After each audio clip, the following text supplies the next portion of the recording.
What's up, guys? It's Rob with some guy named Rob, and I am going to teach you today a little something about how to show up for a gig the first time.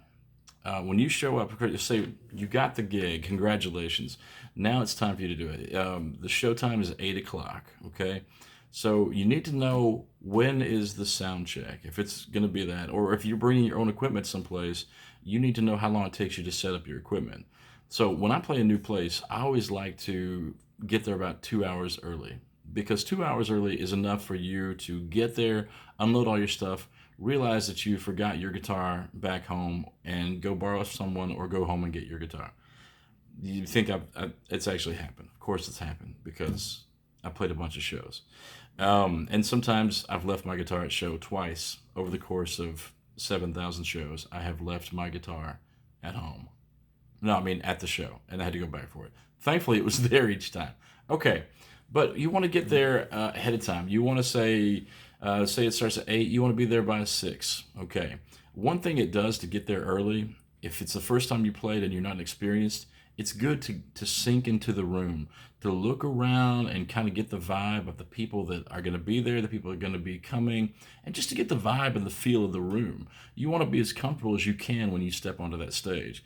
And there's one thing I can tell you about being comfortable and confident is knowing that you've got all your ducks in a row before you get to that stage. So this is the number 2 lesson in the series, which I have yet to name, but I imagine it's going to have just an amazing name because some guy named Rob. I'm clearly good at naming things, and so if you like this, of course, like it, subscribe, comment, be like, you know what, this didn't suck as much as your name implied that it would.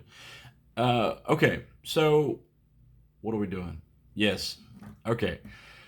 When you get there, if you bring your own sound equipment, set up your sound equipment in the way that is going to be you're going to be playing that night. Make sure you get a good sound check. If somebody else is doing the sound check, make sure you get a good sound check.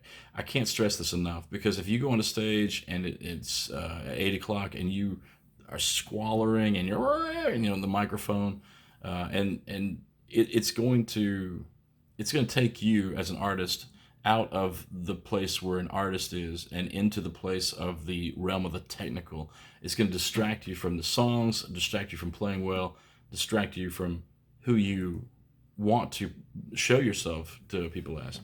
So when you do that, don't skimp on the sound check. Go ahead and get that sound check in. It's going to be a good sound check. All right, trust me. You just have to be patient. Here's something else. Be kind. First of all, be kind to everybody. That's just a rule for life. But be kind to the sound man and be patient with the sound man.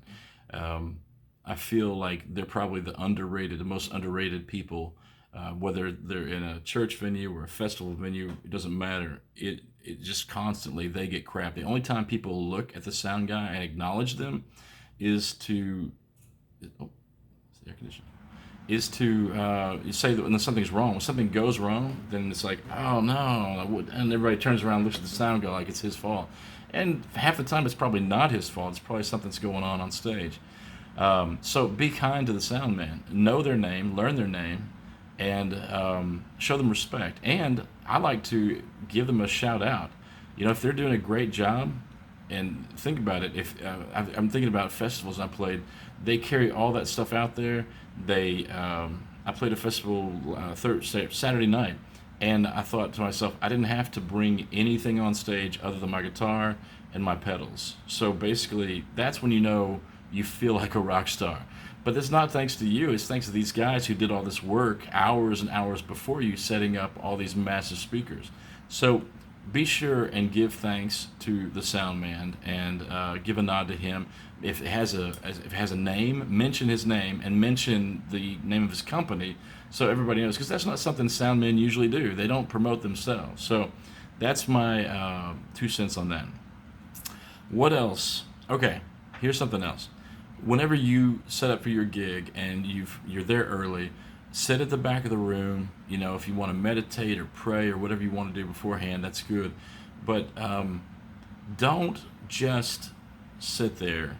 Make sure that you are making friends with the bartender, if it's a bar, Make friends with them, because friends become fans. Fans become friends. It's just some of my best friends that I have today started off as just people who showed up at a coffee shop, and they became fans of the music. And then the more thing we got to know them, the more we loved them, the more we loved each other, and that's it. So your opportunity to get people to know your music doesn't just belong on stage. It also belongs in friends and the friends that you make. And people call it networking. Don't network. Just be cool. Just be cool. Just go up to people and talk to them. Now, if you're an introvert, I know that's not going to work as well for you, because you literally just want to stare at your phone in the corner and then go play your show. And while some people can do that, a lot of people can't do that. So don't be introverted.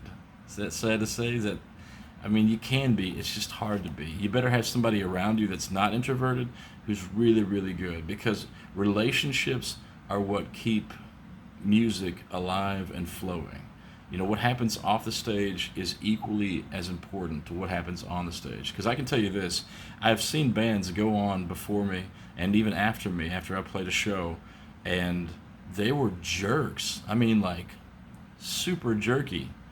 And it was just, I thought to myself, I'm not ever going to see these guys again, because a band like this is going to break up pretty fast.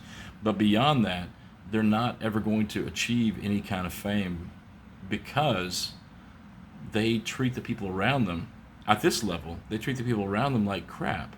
And that's not how you do. So check your ego at the door.